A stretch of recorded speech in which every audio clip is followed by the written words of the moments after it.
Vous avez le droit d'être informé et nous faisons le devoir de vous tenir au courant chaque vendredi de toutes les informations agricoles qui font l'actualité. Mesdames et messieurs, bonsoir et bienvenue dans votre rendez-vous agricole de la semaine. Voici pour vous les titres.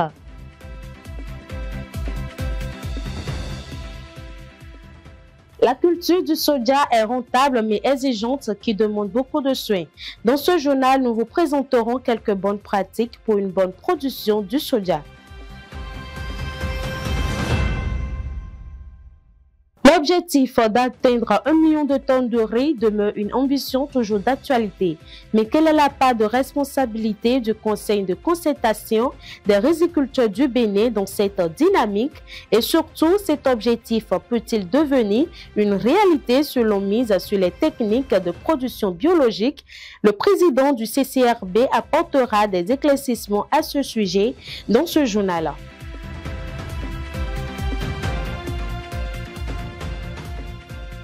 L'aquaculture béninoise avance, mais beaucoup de pisciculteurs ignorent encore les tests qui encadrent leur activité au Bénin. Quelles sont les lois? Quels avantages offrent-elles? Et que risquent ceux qui ne sont pas en règle?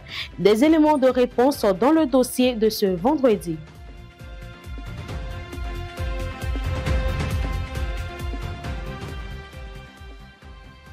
C'est tout pour le sommaire. Restez avec nous pour le développement.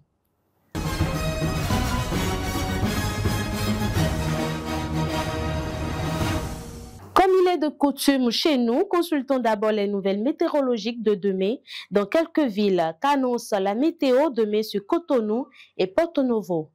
C'est sous un ciel gris et bien nuageux que les premières heures de la matinée sonneront. La température demain matin sera de 27 degrés Celsius, mais la température ressentie sera plus chaude, 33 degrés Celsius. La force du vent oscillera aux alentours des 7 km par heure en soufflant de l'ouest-nord-ouest. L'humidité relative de l'air sera de 86%. Dans l'après-midi, le temps sera orageux, le thermomètre affichera 31 degrés Celsius, mais pourra grimper jusqu'à 37 degrés Celsius. Le vent atteindra en moyenne les 13 km par heure, direction sud.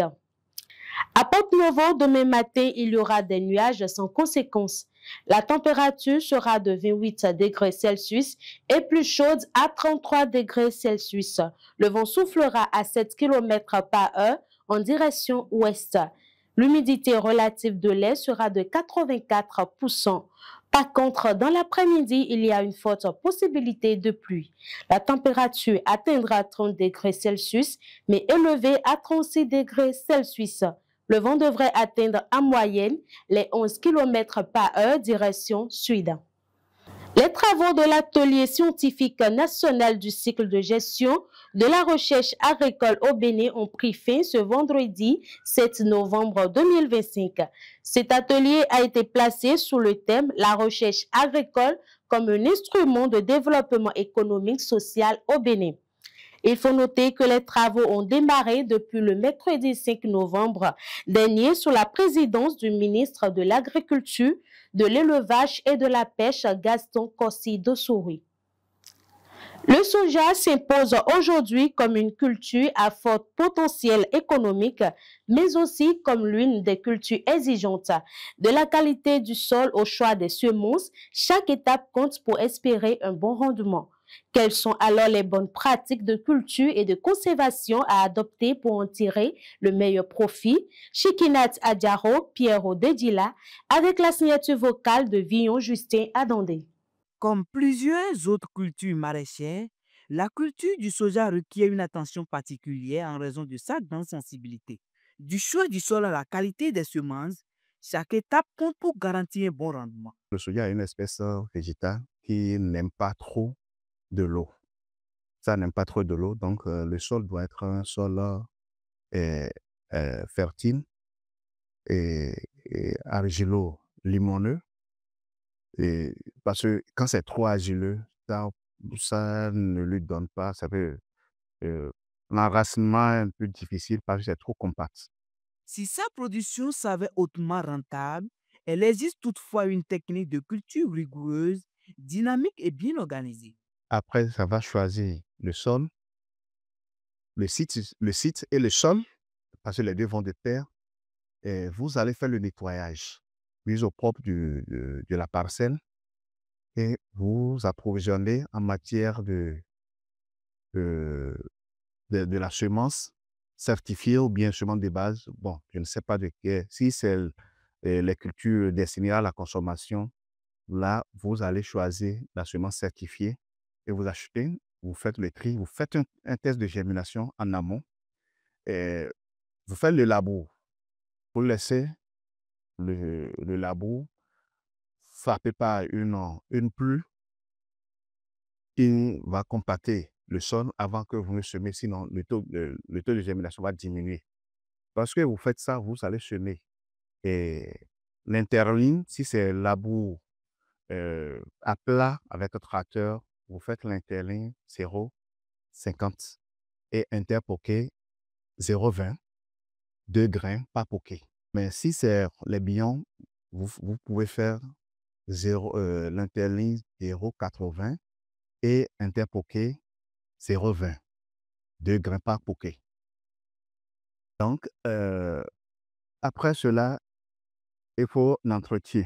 Cependant, de nombreux producteurs se heurtent encore des difficultés notables, aussi bien au niveau de la production que de la conservation. Et vous disposez des palettes 25 cm par rapport au sol et au niveau par rapport au mur, il faut 0,75 parce que le mur peut envahir d'humidité dans le sac. Ça veut dire qu'il y aura transfert d'humidité, donc il faut éviter tout cela. Là, vous conservez votre chose, vous contrôlez régulièrement s'il n'y a pas de rongeurs qui détruisent les sacs et autres. Donc, après ça, bon, vous commencez à chercher votre marché pour faire la mise en marché. Le soja, cultivé depuis longtemps au Bénin, demeure une importante source de revenus pour de nombreuses familles rurales. D'où la nécessité d'adopter de bonnes pratiques agricoles afin d'en tirer pleinement profit. En Conseil des ministres, le mercredi 5 novembre 2025 à Cotonou, le gouvernement béninois a adopté une importante réforme pour renforcer la filière bois et la biodiversité.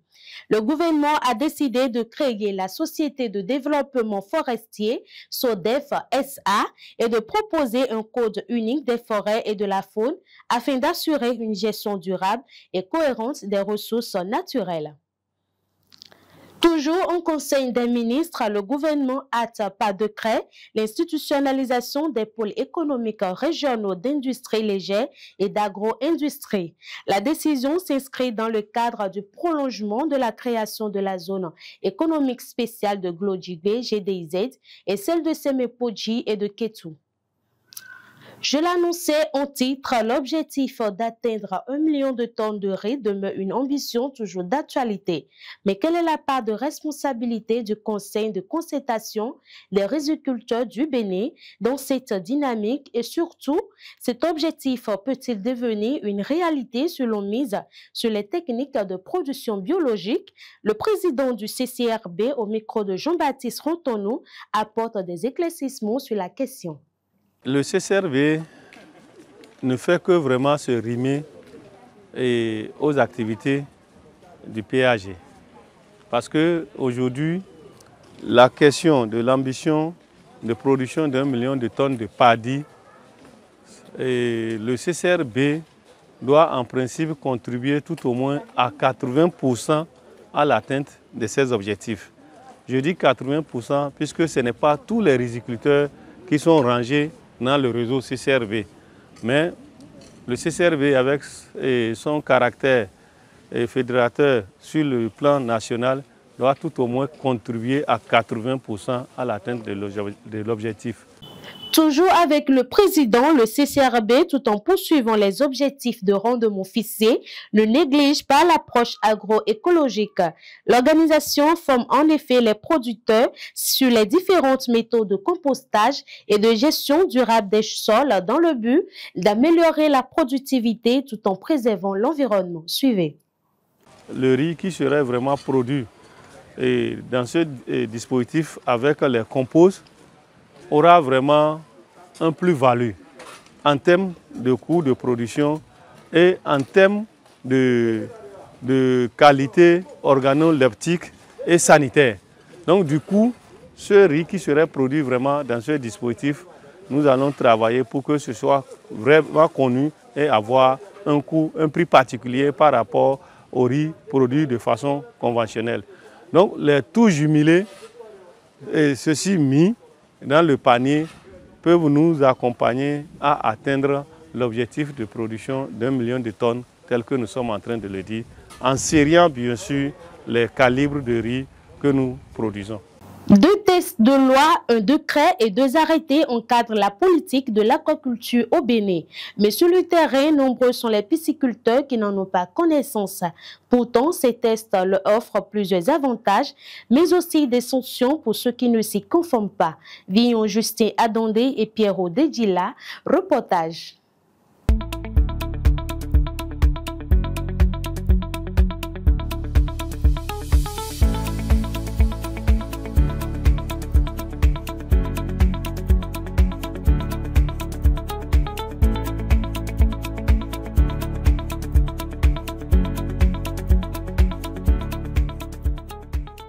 L'aquaculture est un secteur d'activité qui joue un rôle essentiel dans l'économie nationale. Elle constitue une importante source de revenus pour de nombreux pisciculteurs et participe activement à la sécurité alimentaire du pays. Au Bénin, plusieurs tests encadrent la pratique de l'aquaculture afin d'assurer une exploitation durable et réglementer des ressources halieutiques. Ces cadres juridiques comprennent notamment 2 lois, un décret et 2 arrêtés. En aquaculture au Bénin, aujourd'hui, nous appliquons essentiellement 2 textes de loi, un décret et 2 arrêtés.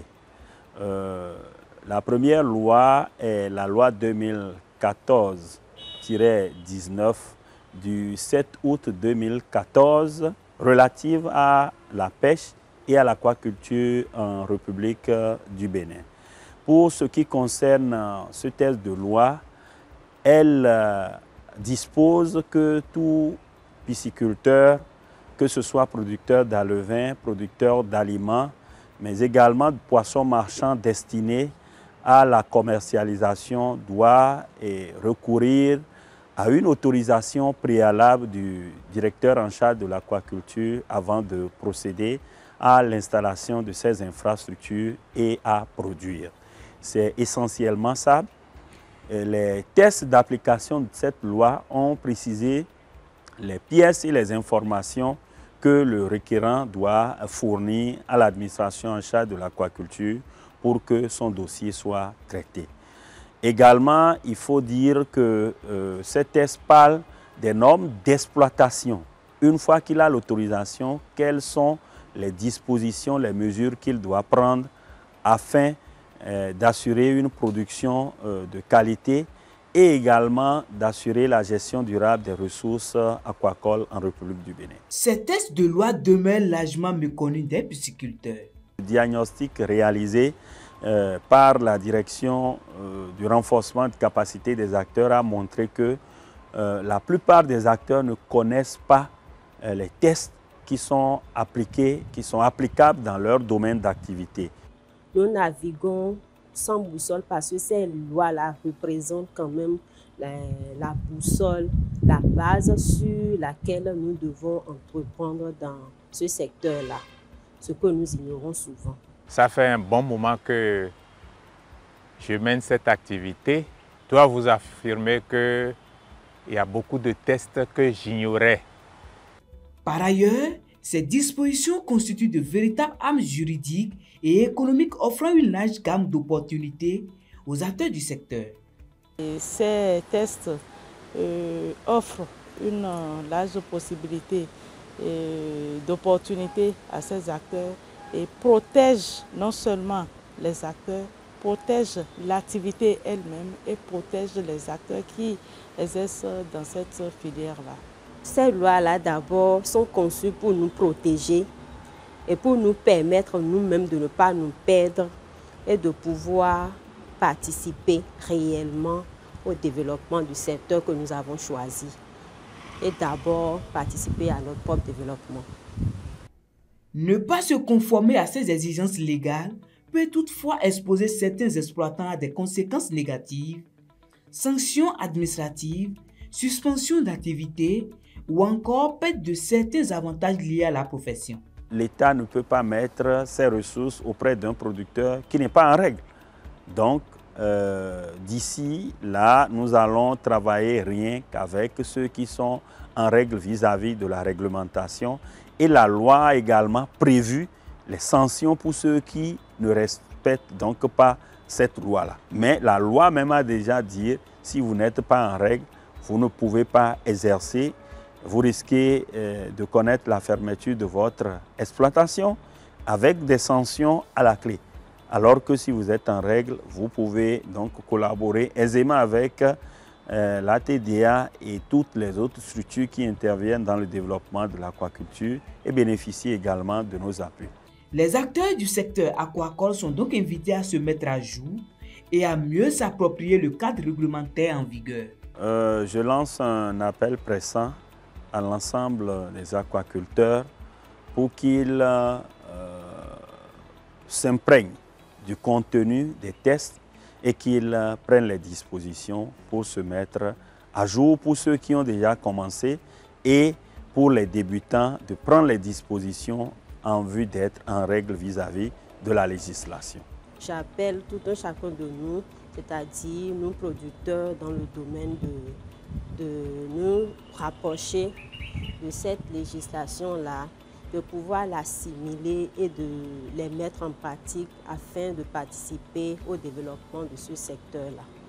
Une meilleure connaissance de ces tests leur permettra non seulement d'exercer en toute légalité, mais aussi de tirer pleinement profit des opportunités offertes par la loi.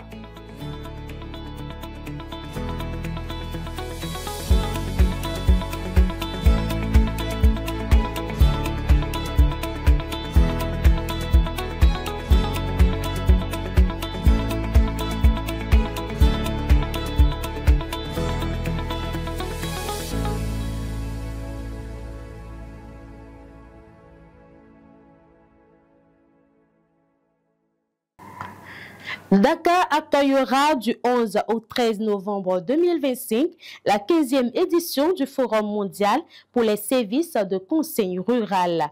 Plus de 200 experts internationaux se réuniront au Centre international de conférence Abdou Diouf pour débattre du rôle de conseil agricole dans la transformation des systèmes alimentaires. L'événement soutenu par le gouvernement du Sénégal et ses partenaires mettra en valeur l'innovation et la durabilité en agriculture. Nous sommes à la fin de cette édition. Merci de votre attention.